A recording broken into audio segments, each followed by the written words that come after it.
Hello everyone. तर मुलांना दररोज टिफिनमध्ये तेच चपाती भाजी खाऊन कंटाळा आलेला असतो. तर काव्याचंही असंच चाललेलं होतं की मम्मा चपाती भाजी नको, वेगळं काहीतरी दे. म्हणून मी इथे रेसिपी ट्राय केलेली आहे.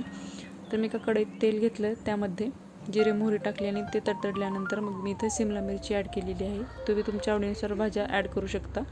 माझ्याकडे शिमला मिरची अवेलेबल होती म्हणून मी ते ॲड केलं. आणि त्यानंतर बेसिक मसाले म्हणजेच मीठ, हळद, तिखट, धने जिरे पावडर हे टाकून मिक्स करून घेतलं. आणि त्यानंतर उकडलेला बटाटा मॅश करून घेतला आणि त्यात ॲड केला आणि ते सर्व मिक्स करून घेतलं. आणि थोडं 2 मिनिट वाफवल्यानंतर त्यामध्ये कोथिंबीर ॲड करून व्यवस्थितपणे मिक्स करून घेतलं. आणि नंतर हे मिश्रण पूर्णपणे गार करून घेतलं.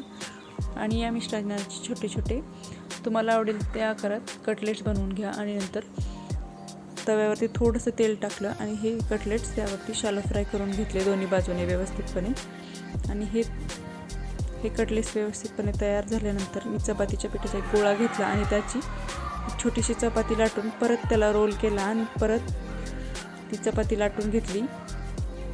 याने आपला रोल हा फ्रँकी टाईप होतो, त्यामुळे असं व्यवस्थितपणे लाटून घेतलेलं आहे. आणि हे लाटल्यानंतर ती चपाती व्यवस्थितपणे भाजून घेतली दोन्ही साईडने खरपूस होईपर्यंत.